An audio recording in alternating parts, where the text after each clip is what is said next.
এরে নবীর আশিক যুবক, পাও দুটো যদি আগাইয়া দিতি,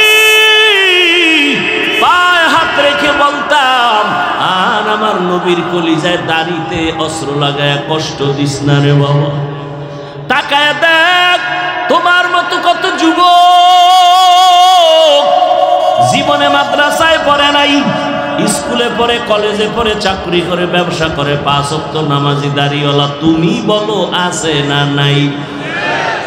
তোমার কপাল কেন খারাপ? তোমার কপালে কার বদদোয়া লাগছে বলো? তোমার কপালে কার অভিশাপ লাগছে বলো? এত বয়ান, এত বয়ান, এত বয়ান, দাওয়াত ও তাবলীগের বয়ান, পীর মাশায়েখের বয়ান, জুমার খতিবের বয়ান, আমাদের বক্তাদের বয়ান, এরপরও কেন নামাজ পড়ো না? তোর মতো যুবক র‍্যাব, আর্মি, পুলিশ, বিডিআরের চাকরি করে নামাজ ছাড়ে না, দাড়িওয়ালারও অভাব নাই। নিজের বিবেকটাকে প্রশ্ন করো, তুমি কেন পারো না রে বাবা? তোমার কপালে না জানি কার অভিশাপ লাগছে, যে কারণে বয়ান তোমার কলবে ঢুকে না। তোমার মতো কত যুবক দেখো রাস্তায় গাড়ি চালায়, নামাজ ছাড়ে না, বলো তুমি কেন পারবা না? তোমার মতো যুবক তাকায় দেখো কৃষি কাজ করে, নদীতে মাছ ধরে, নামাজ ছাড়ে না, বলো তুমি কেন পারবা না? ও পর্দার আড়ালের মা বোনেরা, আপনার মতো কত মা, কত বোন এখনো আছে এই এলাকায়, তালাশ করলে পাওয়া যায়, নামাজ ছাড়ে না, বেপর্দায় চলে না, মোবাইলে সময় নষ্ট করে না, স্বামীর মাল খেয়ানত করে না। আম্মা জান, আপনি কেন পারেন না? সন্তান ডাক্তার বানাবেন, বাধা নাই, ইঞ্জিনিয়ার বানাবেন, বাধা নাই, ডাক্তার হবে, ইঞ্জিনিয়ার হবে, প্রফেসর হবে, বাধা নাই, তবে বেয়াদব যেন না হয়। আপনার সন্তানের আচরণে কখনো আলেম যেন কষ্ট না পায়, আপনার সন্তানের আচরণে শিক্ষক যেন কষ্ট না পায়, কোনো মা বাবা যেন কষ্ট না পায়।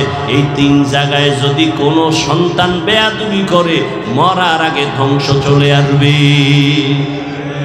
মা বাবার সাথে বেয়াদবি করে যদি বদদোয়া চলে আসে, হাত উঠাইয়া বলা লাগবে না ওরে ধ্বংস করো। মনে কষ্ট আসছে, নিঃশ্বাস ফেলে যদি বলে আহ, এই নিঃশ্বাসটাই তোর ধ্বংসের জন্য যথেষ্ট। শিক্ষকের বদদোয়া যদি লেগে যায়, কপাল শেষ। ওলামায়ে কেরামের বদদোয়া, মা বাবার বদদোয়া যদি লেগে যায়, কপাল নষ্ট হয়ে যাবে। এজন্য ডাক্তার হও, ইঞ্জিনিয়ার হও, বেয়াদব হইও না। মা বাবার দোয়া, শিক্ষকের দোয়া, ওলামায়ে কেরামের দোয়া, পরামর্শ নিয়া নিজের জীবনটাকে সুন্দরভাবে সাজাও। ডাক্তার হলেও সম্মান বেড়ে যাবে, ইঞ্জিনিয়ার হলেও সম্মান বেড়ে যাবে।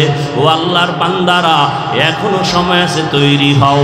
আর ডাক্তার হইয়া যদি বেয়াদবি করো, তাসলিমা নাসরিনের মতো জুতা খেয়ে দেশ থেকে পালায়ে যেতে হবে। ডাক্তার হও, কি হইও না। লিকুল্লি শাইইন জিনাতুন ফিল ওয়ারা ওয়া জিনাতুল মারই তামামুল আদাবি। আজ খোদা খাহি মে তৌফিক আদব, বেআদব মাহরুম গাশত আজ ফজলে রব। বাবারা, এখনো সময় আছে, তওবা করো। কয়দিন আর বাঁচবা? কয়েকদিন আগের ঘটনা, মনে হয় এখনো 1 মাসের বেশি হয় নাই। বিদেশ থেকে টাকা, স্বর্ণ, অলংকার নিয়ে আসছে, এয়ারপোর্টে বাংলাদেশে নামছে। নামা মাত্র বাড়ির থেকে আগায় আনতে স্ত্রী, সন্তান সবাই আত্মীয় গেল, গাড়ির মধ্যে উঠলো। বাড়ির কাছাকাছি আইসা হঠাৎ ড্রাইভার গাড়িটা পানির মধ্যে ফেলে দিল। কয়েকদিন আগের ঘটনা, এবার তার সামনে বাচ্চা মারা গেল, স্ত্রী মরে গেল। ওই বিদেশি যুবক বাবা অলংকারগুলো নিয়ে কাঁদে, হে মালিক। মানুষ বিবাহ করে, খেয়ে না খেয়ে, স্ত্রী সন্তান নিয়ে কষ্ট হলো, দিন কাটা, একটা আনন্দ আছে। আমি টাকার ধান্দায় বিদেশ গেলাম, আজকে অলংকার নিয়ে আসলাম, টাকা নিয়ে আসলাম, আনন্দের কয়েকদিন কাটাবো। আমার কপাল এত কেন খারাপ? আমার নিজের হাতের সামনে আমার সন্তান মরে গেল, আমার চোখের সামনে স্ত্রী চলে গেল, আমার এই আনন্দ আর কাকে দেখাবো? ও যুবক বাবা, কিসের বাহাদুরি করো? চোখের সামনে হিসাব মিলাও, কত তোমার বন্ধু চলে চলে গেল, কত আপনজন চলে গেল। কালকে যদি আল্লাহ না করুন ঘুমের মধ্য থেকে আওয়াজ আসে তুমি দুনিয়ায় নাই, মা চিল্লায় বলবে তোরা কে আছো, তাড়াতাড়ি আয়, আমার বাবায় নাই, আমাকে আম্মু বলিয়া ডাক দেওয়ার মতো আর কেউ নাই। বাবায় কান্না করে টেলিফোন করবে, ইমাম সাহেব আমার সন্তান মরে গেল, জানাজা না পড়ায়া যাবেন না। কাউকে পাঠাবে বাজারে যাও সাদা কাফন কিনে আনো, কেউ বলবে যাও তাড়াতাড়ি বাঁশবাগানে কবর খনন করো, কেউ বলবে চিরবিদায়ের গোসলের জন্য গরম পানি কর। ওরে দেখবি বেলেট দিয়া নিজের গায়ের গেঞ্জি কেটে কেটে রেখে দিবে, গোসল করাইয়া সাদা কাপড়ে ঢুকাইয়া মসজিদের খাটের মধ্যে যখন উঠাইয়া জানাজার ময়দানে নিবে, জানালা দিয়া তোর মা বলবে আমার বাবারে কই না, আমার বাবার চেহারাটা শেষবারের মতো একটু দেখাইয়া যা, আমার বাবারে আর জীবনে বুঝি দেখতে পারবো না। ওই জানাজা শেষ করিয়া কবরে যখন মাটি দিবে পাড়াইয়া সবাই চলে যাবে, কেউ তোমার সাথে যাবে না। যেই বন্ধু তোমার এত আপন মোবাইলের নাম্বারটা কেটে ফেলবে আর বলবে আমার বন্ধু নাই, মোবাইলে নাম্বার রেখেও লাভ নাই। চিন্তা করে দেখো কই বাহাদুরি, কই ক্ষমতা, কই এত বাহাদুরি। ও আল্লাহর বান্দা, জীবনে তো গুনাহ কম করো নাই, এখনো কি তওবা করবা না? মনের জাল মিটায় কত গুনাহ করেছো, দাড়ি রাখবা না রাখো নাই, মনে চাইছে নামাজ পড়বা না পড়ো নাই, বেপরদায় চলবা চলছো, মোবাইলে সারা রাত গুনাহ করবা করেছো, এখনো কি তওবা করবা না?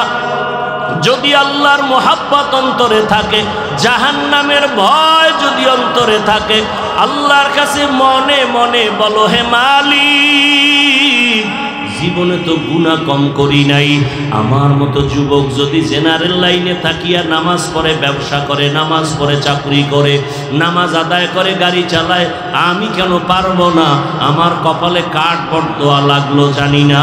এখন থেকে তৈরি হয়ে যাও, আল্লাহকে বলো হে মালিক আর নামাজ ছাড়বো না, দাড়ি কাটবো না, বেপরদায় চলবো না, মা বাবার দোয়া নিয়া, শিক্ষকের দোয়া নিয়া, উলামায়ে কেরামের পরামর্শ নিয়ে নবীর আদর্শ মেনে চলবো। অন্তর ভরে যদি তওবা করতে পারো, জীবনের দরজা খুলিয়া যাবে, ভাগ্যের চাকা ঘুরে যাবে। আল্লাহর কাছে তওবার নিয়ত করো। আল্লাহ বলে বান্দা দুই ফোঁটা চোখের পানি ছেড়ে যদি গুনার ভয়ে, জাহান্নামের ভয়ে চোখের পানি ছেড়ে তওবা করো, জীবনের সব গুনাহগুলো আমি মাফ করে দিব। আল্লাহর কাছে হেদায়েতের দরজা চাও, আল্লাহর কাছে বলো হে মালিক আর গুনাহ করব না। আল্লাহ আমাদের তওবাওয়ালা জিন্দেগি দান করেন, আল্লাহ আমাদের সবাইকে গুনাহ মুক্ত জীবন দান করেন, আমিন। ইমাম আবু হানিফা, ইমাম বুখারী, ইমাম তিরমিজি, ইমাম শাফি আসবেন কেউ? এমনকি বড় বড় বড় বড় আউলিয়ায়ে কেরাম যারা চলে গেছেন, মুজাদ্দিদ আল-ফিসানি, খাজা মুঈনুদ্দিন চিশতি আজমিরি, আনোয়ার শাহ কাশ্মীরি, এরা কেউ আসবেন? এই কথাগুলো ভালো করে মনে রাখবেন, এটা অ্যান্টিবায়োটিক ট্যাবলেট এ জাতির জন্য। কিয়ামত পর্যন্ত আর কোনোদিন নবী আসবেন না, সাহাবায়ে কেরাম আসবেন না, আউলিয়ায়ে কেরাম আসবেন না, আইম্মায়ে কেরাম আসবেন না। এই জাতি যদি দুনিয়াতে শান্তি চায়, মুক্তি চায়, সম্মান চায়, পরকালে জান্নাত চায়, এই চাওয়ার একমাত্র ঠিকানা, কেবলমাত্র ঠিকানা, শুধুমাত্র ঠিকানা উলামায়ে কেরামের কাছে। কার কাছে? উলামায়ে কেরামের ঠিকানা ছাড়া, উলামায়ে কেরামের পরামর্শ ছাড়া দুনিয়াতেও শান্তি পাবে না, আল্লাহর কসম আখিরাতেও জান্নাত পাবে না। বিশ্বাস করতে কষ্ট হয়? চোখের সামনে দেখেন না সব মানুষ অশান্তির বেড়াজালে আবদ্ধ, আলহামদুলিল্লাহ কোরআনওয়ালা, হাদিসওয়ালা, রসুলের সুন্নাতওয়ালা, টুপিওয়ালারা সবার উপরে সম্মানে এখনো আছে। এই সম্মান কে দিছেন? আল্লাহ যাকে সম্মান দেন সে দুনিয়াতেও বাদশাহ, আখিরাতেও বাদশাহ। আর আল্লাহ যাকে সম্মান দেয় না, টাকা দিয়ে কিনে নেয়, এর প্রথমে ফুলের মালা, ফাইনালে জুতার মালা। না আল্লাহর দেওয়া সম্মান নিবেন না টাকা দিয়ে কিনবেন? হ্যাঁ, আল্লাহর দেওয়া সম্মান যদি চান 5 ওয়াক্ত নামাজ পড়েন, আলেম ওলামার দোয়া নিয়ে চলেন, মা বাবার দোয়া নিয়ে চলেন। আর টাকা দিয়ে যারা সম্মান কিনবেন তারা তো ভোটের আগের রাত্রে টাকা ছড়াবে। কথা বলেন না কেন? এরা সম্মান কিনবে জোরে, টাকা দিয়ে ভোট কিনবে, মানে সম্মানের চেয়ারে বসবে। এক পর্যায়ে পাবে ফুলের মালা, ফাইনালে লিখে রাখো স্বর্ণাক্ষরে জুতার মালা। আল্লাহ হেদায়াত দান করুন। আল্লাহ। তো আমি আপনাদের দোয়া নেওয়ার পাশাপাশি সংক্ষিপ্ত আলোচনায় দু চারটি কথা বলবো। তরজমাটা আগে বলে নিই। আল্লাহ বলেন, ওয়ামা খালাকতুল জিন্না ওয়াল ইনসা ইল্লা লিয়াবুদুন।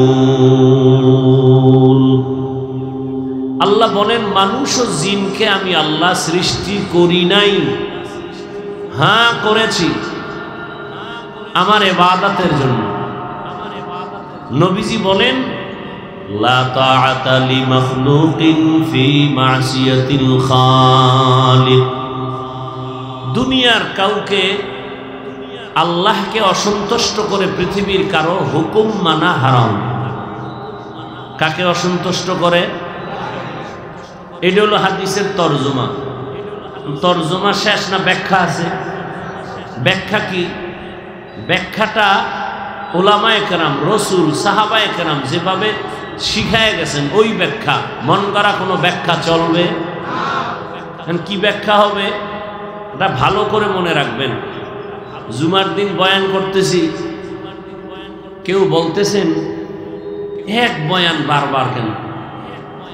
তো আমি বললাম, আপনার শরীরে পেট ব্যথা, পেটের মধ্যে ব্যথা হয় বারবার কেন? একজনে ব্যথার জন্য ডাক্তারের কাছে গেলেই বলে প্যারাসিটামল খাও, প্যারাসিটামল খাও, প্যারাসিটামল। বারবার এক ঔষধ কেন?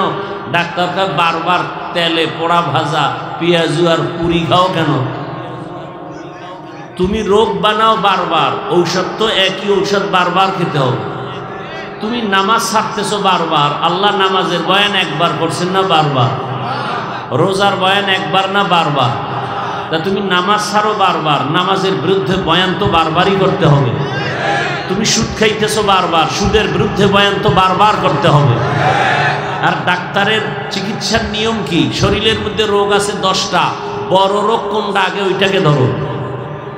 মানুষের ইমানের রোগ আছে অনেক, বড় রোগ কি? সুদের রোগ, ঘুষের রোগ, জেনা করার রোগ, মানুষের উপরে জুলুম করার রোগ। এটির অপারেশন আগে করতে হবে। এরপরে দস্তারখান বিছাও না কেন, সেই ভিডা পরে। আগে মানুষের বান্দার হক নষ্ট করো কেন, এটা আগে ধরতে হবে। যারা জুলুম করে এরা বান্দার হক নষ্ট করে কি, এগুলি আগে বলতে হবে এবং বারবার বলতে হবে। আপনি আকাম করেন বারবার, আপনাকে ফিরাইতে গিয়া বয়ানে তো বারবার করতে হবে। আপনি আকাম একবার করেন, বয়ান একবার হবে। আল্লাহ হেদায়াত দান করুন। আল্লাহ বললেন, নবীও বললেন, আল্লাহকে বেজার করে কারো হুকুম মানা যাবে। এটা হলো তরজমা শেষ। ব্যাখ্যা কি? আল্লাহকে বেজার করে এখন আমরা কারো হুকুম মানি কিনা, এখানে আমাকে আপনাদেরকে বুঝাতে হবে।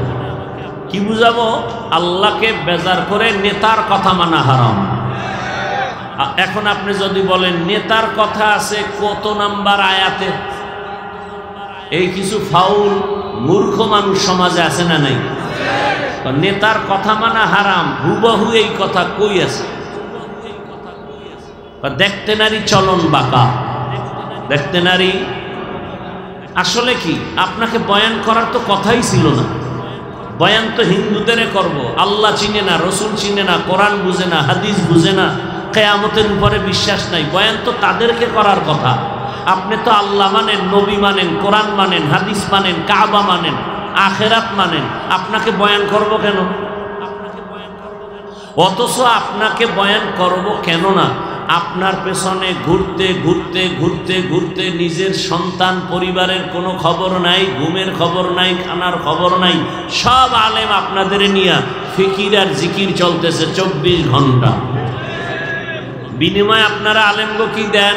গালাগালি, আর কিছু দেন না। সরকারের চাকরি যারা করে, জানা থাকলে জবাব দিবেন, না থাকলে চুপ থাকবেন। যারা সরকারি চাকরি করে বা বেসরকারি চাকরি করে, দৈনন্দিন তাদের ডিউটি কত ঘন্টা বলেন? বেতন কত নিম্নে 20,000, আর টেবিলের নিচে কত নাপাক মুক্তা তো আছেই। সত্য কথা স্বীকার করেন, মানেন আর না মানেন। যদি মুসলমান দাবি করেন, সত্যটা সাপোর্ট করেন, তাহলে দৈনিক ডিউটি কয় ঘন্টা, মাসে বেতন কত নিম্নে।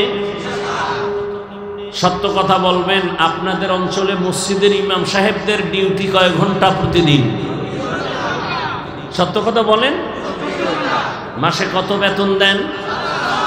হ্যাঁ বলেন তো, পৃথিবীতে এর থেকে আর জুলুম কি আছে? এই জুলুমের হাত থেকে আলেমকে বাঁচাইতে চাইলে উলামায়ে কেরামের মোহাব্বত আরো ধারণ করতে হবে। এটা জুলুম না বলেন তো?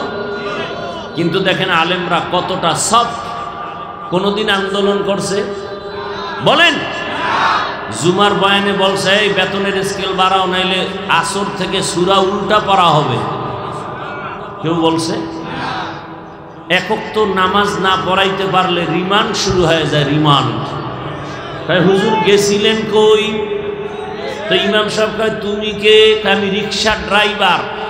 বলে তোমার এত পাওয়ার কেন? বলে মাসে 5 টাকা বেতন দেই। আমি বানায় বলতেছি, এরকম বেয়াদব আছে না নাই? সভাপতি সাহেব মাসে বেতন কত? কয় 100।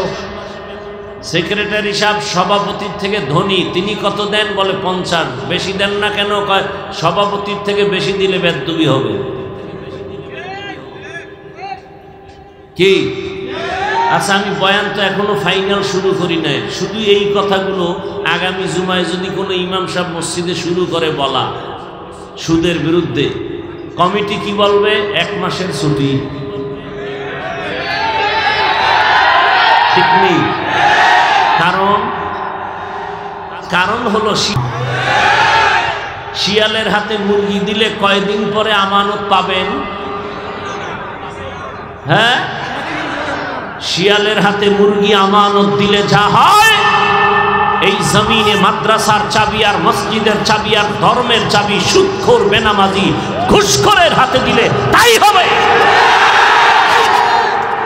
সুদখোর, ঘুষখোর, বেনামাজি, জেনাকারী, চরিত্রহীনের হাতে ঘুরে ফিরে চাবিটা দেয় কারা? জিবরাইল। কারা দেয়? কারা দেয়? খুব হুঁশিয়ার। পায়খানা আর কত খাইবেন? এই আঙ্গুলের টিপের মূল্য আছে না নাই? কলমের সিগনেচারের মূল্যের দিন শেষ। এখন গোটা জাতি, পৃথিবী সহ আঙ্গুলের টিপের দাম বেশি। তবে টিপটা দেওয়ার আগে খুব সাবধান। তুমি টিপ দিলেই কিন্তু প্রমাণ হবে, যেই স্টাম্পে টিপ দিবা, স্টাম্প যদি বলে 10 তলা বিল্ডিং, এখানে লেখা তুমি মালিক, 1 টিপের কারণে। অতএব তুমি টিপ দেওয়ার আগে চিন্তা করবা, আমার টিপের পাওয়ার পায় যেন কোনো বেঈমানের বাচ্চা নারীকে ধর্ষণ করার সুযোগ না পায়। তোমার আঙ্গুলের টিপ পেয়ে যেন কোনো বেয়াদব, কোনো জানোয়ার, কোনো পশু পাথর দিয়ে মানুষকে মারার সুযোগ না পায়। তোমার আঙ্গুলের টিপের পাওয়ার দিয়ে যেন কেউ দোকান বন্ধ করে ব্যবসায়ীর ব্যবসা বন্ধ করার সুযোগ না পায়। তোমার আঙ্গুলের টিপের পাওয়ারে যেন রাস্তাঘাটে কেউ মানুষের উপরে হামলা করার সুযোগ না পায়। টিপটা দেওয়ার আগে আঙ্গুলের দিকে বারবার তাকাও, কই দিবা হিসাব করো। উল্টা পাল্টা দিবা, বাসের তলে কল্লা চলে যাবে। খুব সতর্ক। আর এখন মানুষ মারার জন্য কোনো দুশ্মন লাগে না, তোমার দলের লোকই যথেষ্ট। চান্দাবাজি, ধান্দাবাজি বন্ধ হবে কেন? অমুকের কারণে। সাহেব কয় ওকে মাইনাস কর। কি কর? মাইনাস কর। আল্লাহ বুঝার তৌফিক দান করেন। আচ্ছা, আমি একটা কথা আপনাদের থেকে জানতে চাই, সত্যটা বলবেন, কোনো দলাদলি বা পক্ষ বিপক্ষ নাই। আমরা আল্লাহর পক্ষে কথা বলবো, আমরা রসুলের পক্ষে কথা বলবো, আমরা মানুষের কল্যাণের কথা বলবো, এটাই বাস্তবতা। আমরা আল্লাহর বিরুদ্ধে যারা দুশ্মনী করে এদের বিরুদ্ধে বলবো। অনেকে বলে হুজুর কোরআন হাদিসের বাইরে বয়ান দিয়েন না। আলেম ওলামারা কোরআন হাদিসের বাইরে বয়ান দেয়, ভিতরেরটা তো পুরা দেই না। কোরআন হাদিসের ভিতরের বয়ান দিলে তো সুদখোরের বিরুদ্ধে আগে বলা লাগবে। কোরআন হাদিসের ভিতরের বয়ান দিলে তো বেনামাজির বিরুদ্ধে বলতে হবে। আল্লাহকে সাক্ষী রেখে আমার প্রশ্নের জবাব দেন, কোরআন হাদিস ইসলাম সুদখোরের পক্ষে, ঘুষখোরের পক্ষে, জেনাকারের পক্ষে, জালেমের পক্ষে? এগুলো মাথায় নেন। নাম্বার 2, মানুষের জীবনে যত সমস্যা হতে পারে কিয়ামত পর্যন্ত সব সমাধান কোরআন হাদিস তথা ইসলামে আছে না নাই? প্রশ্ন বুঝছেন?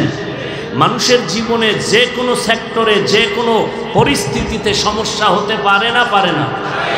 কিয়ামত পর্যন্ত যত সমস্যা হবে সব সমস্যার সমাধান কোরআন হাদিস এবং ইসলামে আছে না নাই? পরিপূর্ণ নাকি আংশিক? কোনো দিকের দুর্বলতা নাই?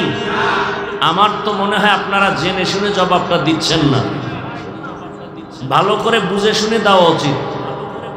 আমি তো আপনাদের থেকে যতটুকু শুনছি যে কোরআন হাদিস ইসলামে সব সমাধান আছে ঠিক, তবে রাষ্ট্রের ব্যাপারে কোরআন দুর্বল, হাদিস দুর্বল, ইসলাম দুর্বল। কি আপনারা কি বলেন?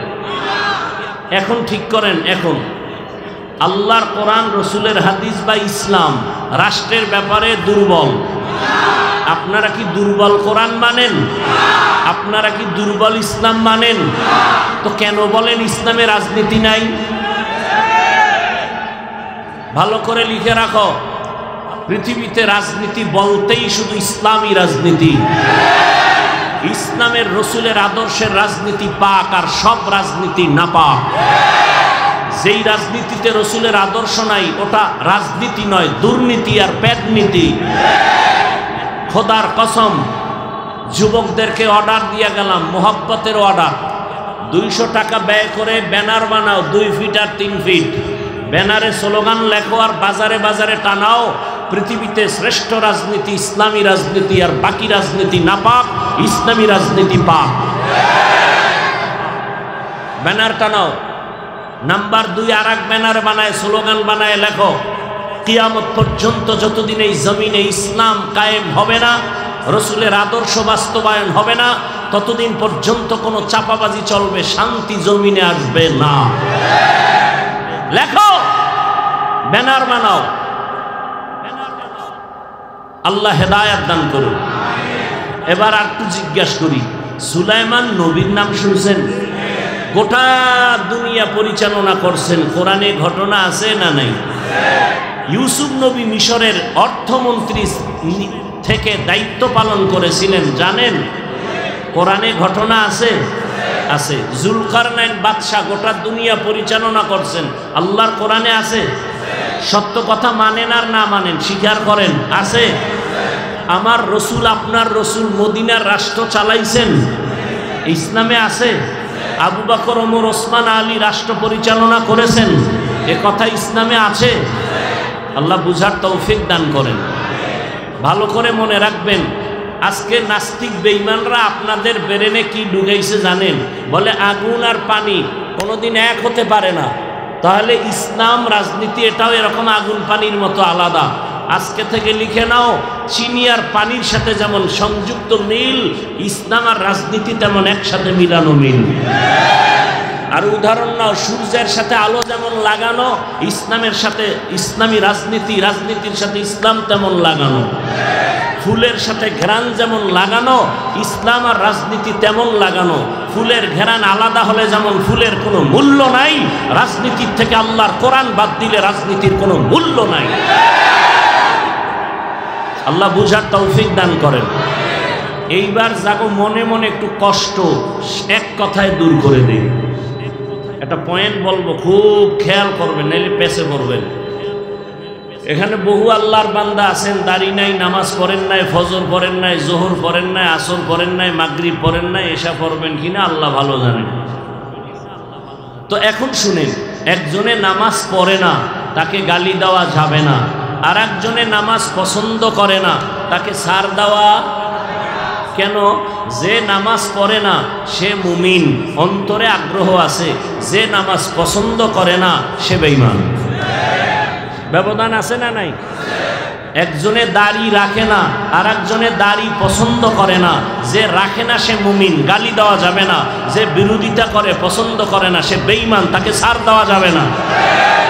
একজনে পর্দা করে না আর একজনে পর্দার বিধান পছন্দ করে না। যে পর্দা করে না কিন্তু মনে আশা আছে করবে, মুমিন, গালি দেওয়া যাবে না। যে বিরোধিতা করে, পছন্দ করে না, সে বেঈমান। ইসলামী রাজনীতি আপনি করেন না, কোনো গালি দেওয়া যাবে না, আপনাকে আমি আগে সালাম দিব, বিরোধিতা করলে ছাড় দেওয়া যাবে না। সহজ কথা। আপনি দাড়ি রাখেন না, কোনো ঝগড়া নাই, আপনাকে সালাম আমি আগে দিব। আপনি নামাজ পড়েন না, আমি আগে সালাম দিব, কিন্তু বিরোধিতা করলে কোনো সুযোগ নেই ছাড় দেওয়ার। বুঝাইতে পারলাম ব্যবধানটা? আল্লাহ বুঝার তৌফিক দান করে। সামান্য আয়াতের 2 মিনিট একটু ব্যাখ্যা করি। আল্লাহ বলেন, ওয়ামা খালাকতুল জিন্না ওয়াল ইনসা ইল্লা লিয়াবুদুন। প্রথমে আল্লাহ বলেন, আমি মানুষ ও জিন সৃষ্টি করি নাই। এইবার আল্লাহ কানা, হ্যাঁ করেছি। কি জন্য? আল্লাহ আমাদের বানাইছেন কি জন্য? ইল্লা লিয়াবুদুন, ইবাদতের জন্য। আল্লাহ তো এটা ডাইরেক্ট বলতেই পারতেন, মানুষ আমি তোমাদের ইবাদতের জন্য সৃষ্টি করেছি। ডাইরেক্ট না বলে ঘুরাইয়া বললেন কেন? মানুষ ও জিন আমি সৃষ্টি করি নাই, হ্যাঁ করেছি ইবাদতের জন্য।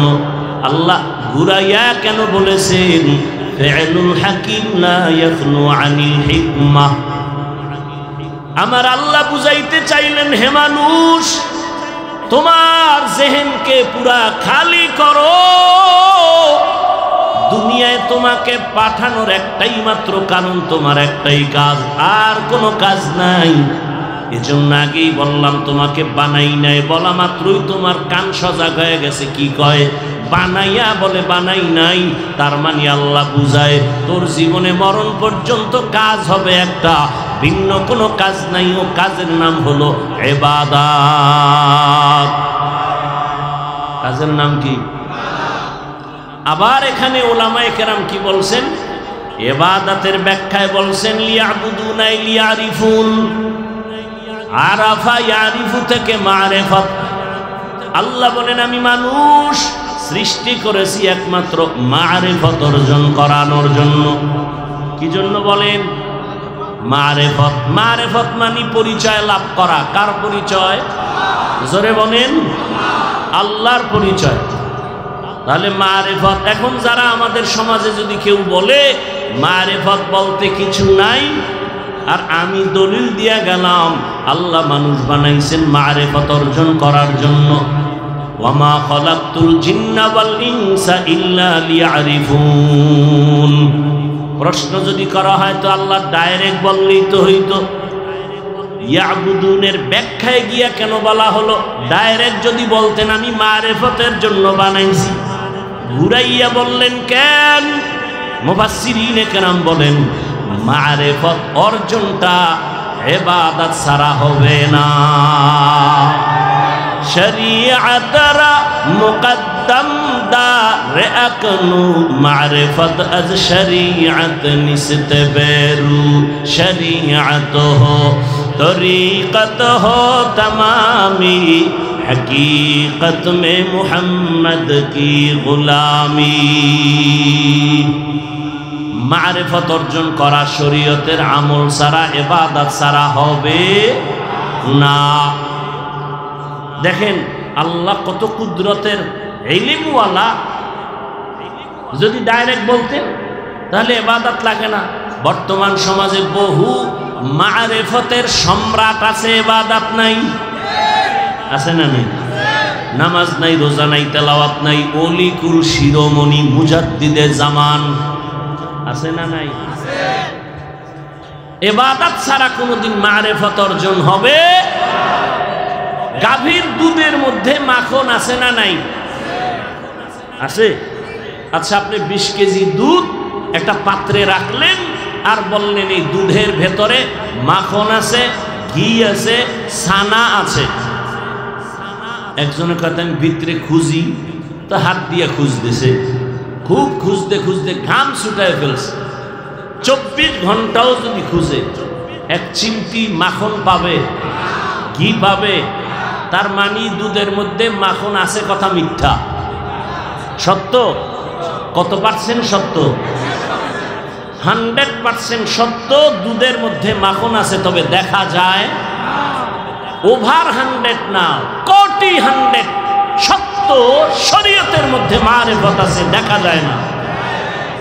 আচ্ছা বের করবা কেমনে? মেহনত করো। কি করো? দুধের মধ্যে মেহনত করো। মেহনতের নাম মুজাহাদা। মেহনতের নাম কি? শরীয়তের ইবাদতের মধ্যে মুজাহাদা করো। দুধের মধ্যে তুমি মেহনত চালাও। মেহনত করতে করতে করতে করতে করতে এক পর্যায়ে দেখবা দুধের মধ্য থেকে মাখন ভেসে উঠেছে। শরীয়তের ইবাদতের মধ্যে মেহনত চালাও। ওয়াল্লাযীনা জাহাদু ফীনা লানাহদিয়ান্নাহুম সুবুলানা ওয়া ইন্নাল্লাহা লামাআল মুহসিনিন।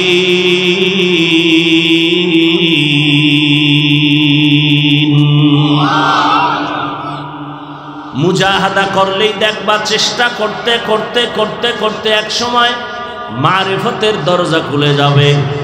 নাকের মধ্যে দেখবা মালিকের কুদরতের ঘেরান নাকে পাওয়া যায়। তেরা আয়না আলমে রঙ্গ বুহে, তেরা আয়না আলমে রঙ্গ বুহে, जिधर देखता हो उधर तू ही तू है। আল্লাহকে দেখতে যদি চাও বাবা, তোমার অন্তর চোখ ঠিক করো। তুমি আয়নার দিকে তাকাও, বিল্ডিং এর দিকে তাকায় দেখো ইঞ্জিনিয়ার কত সুন্দর। আমার মাওলার বানানো আসমানের দিকে তাকায় দেখো বানানেওয়ালা আল্লাহ কত সুন্দর। তেরা আয়না আলমে রঙ্গ বুহে, जिधर देखता हो उधर तू ही तू है। মারিফত পাওয়ার জন্য ইবাদত লাগবে। আল্লাহ ইবাদতের জন্য বানাইলেন। মোটামুটি ব্যাখ্যা শেষ। এবার 3টা কথা বলে আমি বিদায় নেব। 1 নম্বর কথা ইবাদত কি, 2 নম্বর কথা হলো ইবাদত কেন, 3 নম্বর কথা হলো ইবাদত কিভাবে। ইবাদত ইবাদত ইবাদত শুনি অনেকে বলে মসজিদে ঢুকো, তসবিহ লাগাও, পাগড়ি লাগাও, তেলাওয়াত করো, জিকির করো, চিল্লা লাগাও, এর নাম ইবাদত। এর বাইরে ইবাদত নাই। ইবাদত কি, ইবাদত কেন, ইবাদত কিভাবে, ভালো করে বোঝার চেষ্টা করি। ইবাদত কি? এক কথায় জবাব, আল্লাহর হুকুম জীবনের প্রতিটি ক্ষেত্রে বাস্তবায়ন করার নাম ইবাদত। আল্লাহর হুকুম জীবনের প্রতিটি সেক্টরে বাস্তবায়ন করার নাম ইবাদত। এবার আমাকে বলেন, আল্লাহর হুকুম নাই এমন জীবনে কি কাজ আছে? বাথরুমে বুঝি আল্লাহর হুকুম নাই? খানার মধ্যে নাই? নাই মানে আদমকে বললেন স্বাধীন জান্নাতে বিচরণ করো। ইয়া আদম উসকুন আনতা ওয়া যাওজুকাল জান্নাহ ওয়া কুলা মিনহা রাগাদান হাইসু শিতুমা ওয়া লা তাকরাবা হাযিহিশ শাজারা ওয়া লা তাকরাবা হাযিহিশ শাজারাতা ফাতাকুনা মিনাজ জালিমিন।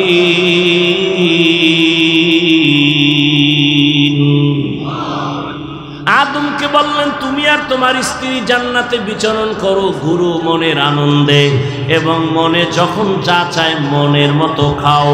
ওয়ালা তাকরাবা হাযিহিশ শাজারা, ওই যে একটা গাছ আছে ওর কিনারায় পর্যন্ত যাইবা না। মুফাসসিরিনে কেরাম বলেন আল্লাহ নিষেধ করলেন কেন? গাছটার মধ্যে বড় কাটা, কয় না গাছ বড় পিওর ফ্রেশ, কয় ফলটা খাইলে বুঝি মরবে, কয় না ফলটাও ভালো ফল, খাইলে শরীর তাজা হবে। তো আল্লাহ নিষেধ করলেন কেন? খাইতে নিষেধ করিয়া আল্লাহ কিয়ামত পর্যন্ত একটা বিধান চালু করে দিলেন। আল্লাহ বুঝায় দিলেন প্রত্যেকটা কাজে দৌড় দিবা, কিন্তু সীমানা নির্ধারণ করে দৌড় দাও। মনে চাইলে পাও আছে হেঁটে যাইবা, যাওয়া যাবে না। মনে চাইলে জবান আছে কথা বলবা, উল্টা পাল্টা বলা যাবে না। আমি সীমাবদ্ধতার মধ্যে দিয়া দিলাম, কারণ স্বাধীনতার জিন্দেগির কোনো মূল্য নাই। গরবা সুরত আদমি ইনসাবুদে আহমদবু জাহলো হামেক সাবুদে আদমিরা আদমিয়ত লাজিমাস উদরাগর বুনা বাশত হি জমা। খারাপ লাগতেছে আপনাদের? স্বাধীন জিন্দেগির কোনো দাম? আপনাদের মুরাদনগর বাজারে কুকুর আছে না নাই? এই কুকুরগুলোর মোটেও দাম নাই। মালিকের শিকলে বাঁধা কুকুরের অনেক দাম। যদি একটা উল্টা পাল্টা ব্যবহার করো মামলা হয়ে যাবে। আকাশে কত পাখি উড়ে, কোনো মূল্য নাই। খাঁচার মধ্যে যেই পাখি আটকানো আছে সেই পাখির মূল্য অনেক বেশি। জঙ্গলে হাজারো প্রাণী আছে, কোনো মূল্য নাই। খাঁচার মধ্যে চিড়িয়াখানায় বাঘ আছে, ভল্লুক আছে, মূল্য দেখতে গেলে টাকা লাগবে, টিকিট লাগবে। ঠিক নেই?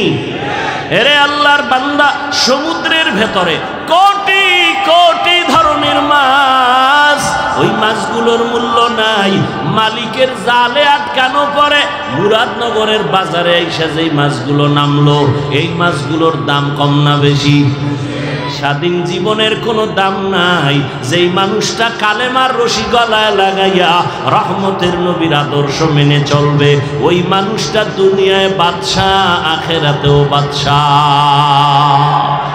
তুকু যাও সুন্নতে अहमद को जा बा मोहम्मद कैबुअद निस्बत तोरा मन अहब्बा सुन्नती कौले रसूल मजदाए का नमाई हम कुन कबूल। इबादत की बुझलेनনি কি? আল্লাহর হুকুম জীবনে বাস্তবায়ন করার নাম। এবার আসেন, ইবাদত কেন করব? কারণ আছে না নাই? ইবাদত কেন করব? নামাজ কেন পড়ব? রোজা কেন রাখবো? জিকির কেন করব? তেলাওয়াত কেন করব? ভালো ব্যবহার কেন করব?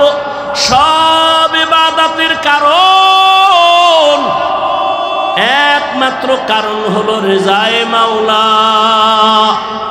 আমার আল্লাহকে রাজি করে চলা। বান্দা তুমি আল্লাহর সাথে বিনিময় হবে মুলাকাত, আর পুরস্কার পাইবা শান্তির ঠিকানা জান্নাত। ইবাদত কেন করব? রবের মুলাকাতের জন্য। ফামান কানা ইয়ারজু লিকা রাব্বিহি ফালইআমাল আমালান সালিহা ওয়ালা ইউশরিক বিইবাদাতি রাব্বিহি আহাদা।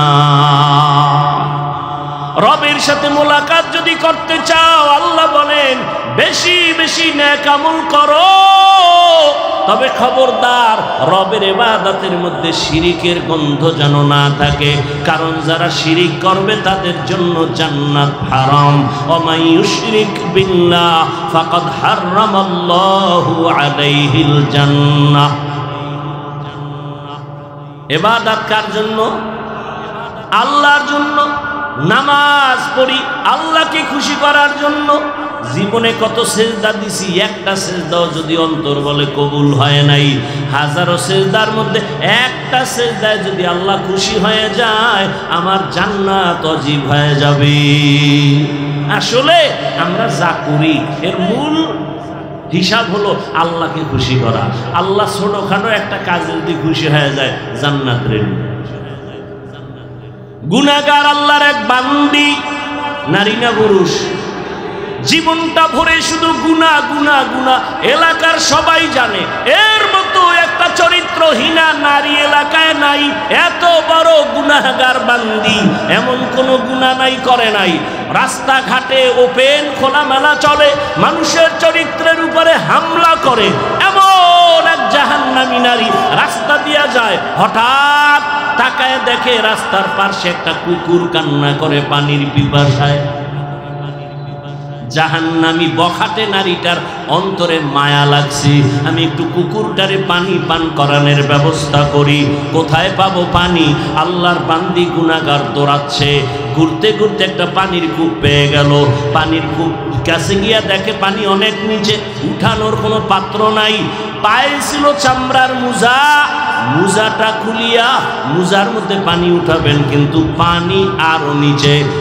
মাথায় ছিল ওড়না লাগানো, ওড়না অনেক বড়। আরে একটা জাহান্নামী নারী ওড়না লাগায় চলে, আর আমরা মুসলমানের, আমার মা আমার বোনের ওড়না নাই, যারা কোন রকম পরে ফ্যাশন হিসাবে মাফলা বানায়া পরে, ঠিক নেই? আল্লাহ হেদায়াত দান করুন। জিন্দেগি মে বন্দগি তু করনা হে, जिंदगी में बंदगी तू करना है, जिंदगी बे बंदगी शर्मिंदा है, जिंदगी बे बंदगी शर्मिंदा है।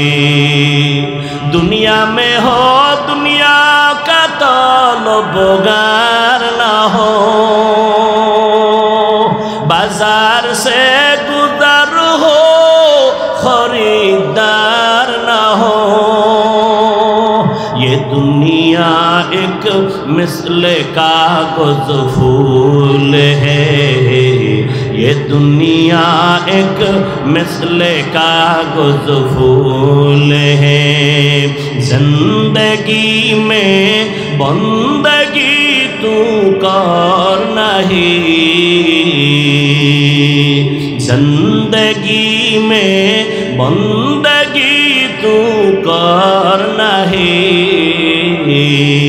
जिंदगी पे बंदगी शर्मिंदा है, जिंदगी पे बंदगी शर्मिंदा है। जिंदगी में बंदगी कुल बंदगी, जिंदगी बे बंदगी शर्मिंदगी। এরে আমার মুরাদনগর এলাকার যুবক বাবারা, বৃদ্ধ বাবাজি, ও পর্দার আড়ালের মা বোনেরা, কয়দিন দুনিয়ার বাহাদুরি করবা? চোখের সামনে কত বাহাদুর চলে গেল, তুমি কোন দিন চলে যাইবা কোনো জানা নাই। আজ এখানে বসে আছো, কালকে হসপিটালের রোগী, গ্যারান্টি আছে? ওই তোমরা দেখছো না, সারা রাত যারা মোবাইলে আকাম করে রাত কাটাও, চোখের জেনা, হাতের জেনা, কানের জেনা, জবানের জেনা, অন্তরের জেনা, সারা রাত ঘরে ঘরে রুমে রুমে মোবাইলে জেনা চলে। মা মোবাইল চালায়, বাবা মোবাইল চালায়, ছেলে চালায়, মেয়ে চালায়, সারা রাত ঘরে ঘরে গুনাহ, এত পরিমাণ গুনাহ, মনে হয় যেন ঘুমের থেকে উঠা গজবে চেহারা বানর হবে, সুগার হবে। হয় না কেন? রহমতের নবীর উম্মত হওয়ার কারণে হয় না। ইমামুল আউয়ালিন ওয়াল আখিরিন বহরে সাদকা রাহমাতাল লিল আলামিন। রহমতের নবীরে চিনতে পারলা না রে বাবা? যেই নবীর কারণে এত সম্মান, যেই রসুলের মোহাব্বত আর উম্মত হওয়ার কারণে চেহারা গুনাহ করলো পাল্টায় দেয় না, ওই নবীরে যদি চিন্তা রে বাবা, এত বয়ান করে টুপি মাথায় উঠানো লাগতো না। অথচ এখানে যারা আমরা হাজির, সবাই কিন্তু মুসলমান। আপনাদের আল্লাহ আমার আল্লাহ দুই নাকি এক? আপনাদের নবী আমার নবী, আপনাদের কোরআন আমার কোরআন, আপনাদের কাবা আমার কাবা, আপনাদের কালেমা আমার কালেমা, আপনাদের ধর্ম আমার ধর্ম। দুনিয়াতে আসি সিস্টেমও এক, কাফনের সংখ্যাও বিদায় বেলা হবে, আমাকেও 3 কাফন, আপনাদের 4টা। হ্যাঁ, সবার বেলায় আমি হাফিজুর রহমানের সম্মানে একটা কাফন কেউ বাড়াইয়াও দিবে না। মুরাদনগরের গরিব যদি মরে যায়, গরিব হওয়ার কারণে একটা কাফন কেউ কমাইয়াও দিবে না। শুধুমাত্র সম্মানের কারণে আমার কাপড় হবে, কালার হবে আলাদা, কালারও এক, তবে উপরে লেখা থাকবে বড় হুজুরের লাশ, এমপি সাহেবের লাশ। তাহলে এত বাহাদুরি কেন? কাফনে যেদিন ঢুকবি, কবরে যাওয়ার আগে বাহাদুরি শেষ। কে ধনী, কে গরিব, কে আলেম, কে মূর্খ, কে শিক্ষিত অশিক্ষিত, কাফনে ঢুকার পরে সব এক হয়ে গেল। গোলামের লাশ কোনটা, মালিকের লাশ কোনটা, আলেমের লাশ কোনটা, বেনামাজির লাশ কোনটা, ভেদাভেদ করা যাবে না রে বাবা। মরার আগেই সব। এই দুনিয়ার বাহাদুরি করে কি লাভ? ওরে দুনিয়াতে টুপির বয়ান করি, পড়তে মনে চায় না। তোমার আমার আল্লাহ এক, নবী এক, কোরআন এক, কাবা এক, ধর্ম এক, কালেমা এক, সব এক, অথচ আমি টুপি খুলতে চাই না। তুমি মুসলমান কেমন যে টুপি দিতে চাও না? আমি মুসলমান দাড়ি কাটতে চাই না, তুমি কেমন মুসলমান যে দাড়ি রাখতে চাও না? আমি মুসলমান নামাজ ছাড়তে চাই না, একটু চিন্তা করো তুমি কেমন মুসলমান যে নামাজ পড়তে চাও না? আমি মসজিদে না ঢুকলে লজ্জা পাই, তুমি কেমন মুসলমান মসজিদে ঢুকতে লজ্জা পাও? আমি পর্দা না করলে লজ্জা পাই, তুমি কেমন মুসলমান যে পর্দা করতে গেলে লজ্জা পাও? আরে বান্দা, বুঝা গেল এবাদত যাই করো না কেন, আমার মাওলার মারিফত এখনো পর্যন্ত অর্জন হয় নাই। আমার মাওলারে না চিনলে কোনোদিন এবাদতে মজা আসে না, কারণ যে যাকে চিনে না সে তাকে মানে না, আর যে যাকে চিনে সে তাকে মানার মতো মানে। চেনার মতো চিনলে সে মানার মতো মানে। কত মানুষ মানুষের জন্য জীবন দিয়া দেয়। একটা যুবক একটা মেয়ের পেছনে আশেক হয়ে দৌড়ায়, মা কয় তোরে ভালো সম্ভ্রান্ত পরিবারের মেয়ে দিব, সুন্দরী। ছেলে বলে আমার ওগুলো লাগবে না, আমার এই গরিবটাই যথেষ্ট, কালো মেয়ে যথেষ্ট। এরে আল্লাহর বান্দা, এর একমাত্র কারণ সে তাকে ভালো করে চিনছে, ভালোবাসার বন্ধনে আবদ্ধ। এরে নবীর আশেকের দল ইবাদতের মাধ্যমে যে আমার মাওলাকে চিনবে, ওই বান্দার গলায় ছুরি লাগাবে, দাড়ির মধ্যে অস্ত্র লাগাবে না। हर के दारत खौफे हक दर दिल मदम जन्नतुल मअवा देहद उरा मकाम जुज़्बा हक जी जे मखाद इंसुजा फजले उआ मस्ते दर जुमला जहा। इबादत की इबादत केनो बुझाइते पारलाम। এবার আসেন ইবাদত কিভাবে করব, কিভাবে ইবাদত করবেন। এক কথায় জবাব হলো, দুনিয়াতে যা করবেন যা বলবেন সব ইবাদত হতে হবে একমাত্র শুধুমাত্র কেবলমাত্র মদিনাওয়ালা রসুলের আদর্শ অনুযায়ী। নবীর আদর্শে কান্না করো ইবাদত, নবীর আদর্শ মেনে ব্যবসা করো ইবাদত, নবীর আদর্শে হাসো ইবাদত, নবীর আদর্শ মেনে ঘুমাও ইবাদত, নবীর আদর্শ ঠিক রাখিয়া চাকরি করো ইবাদত, নবীর আদর্শ মেনে তুমি হাসি দাও ইবাদত, নবীর আদর্শ মেনে কাউকে বন্ধু বানাও ইবাদত, কাউকে দুশমন মনে করো ইবাদত। আর নবীর আদর্শ বাদ দিয়া তুমি আজীবন নামাজ পড়বা, কাজে লাগবে না। রসুলের তরিকা ছাড়া, আদর্শ ছাড়া কোনোদিন ইবাদতের মূল্য আল্লাহর কাছে যাবে না। এজন্য রসুলের আদর্শ পাওয়ারফুল আদর্শ। রসুলের আদর্শ নাই এমন কোনো কাজ জমিনে মানুষের কাছে নাই। আঙ্গুলের নখগুলো কেমনে কাটবা, এখানেও রসুলের আদর্শ আছে না নাই? মানলে তুমি রসুলের আসল আশেক, না মানলে তুমি নকল আশেক। চুলগুলো কেমনে রাখবা, কেমনে তুমি চুল কাটবা, বলো যুবক, এখানে আমার রসুলের আদর্শ আসেনি। মানলে তুমি খাটিয়া আশেক, না মানলে তুমি নকল আশেক।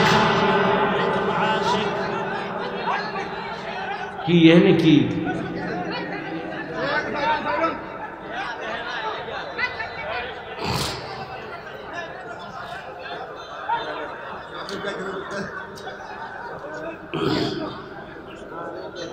হাত থাকতে মুখে কথা বলেন কেন?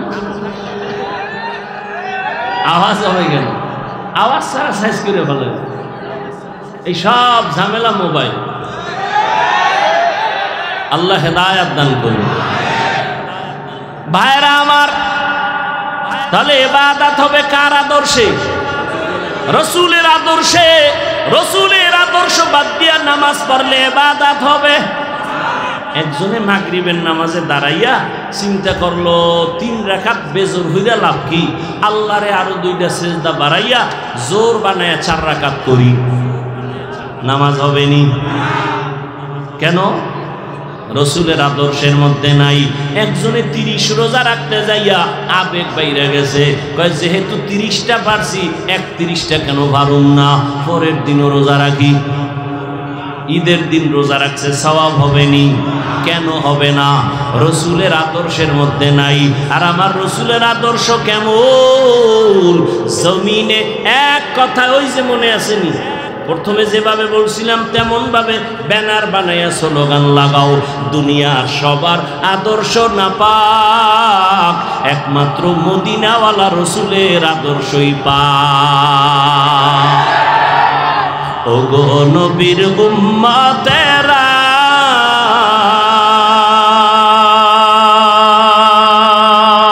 হয়ে আজি দিশাহারা, কোরআন হাদিসের চলো যখন যাহা চায় মনে, নবী বিনে কে দাঁড়াবে পুলসিরাত মিজানে, নবী বিনে কে দাঁড়াবে পুলসিরাত মিজানে।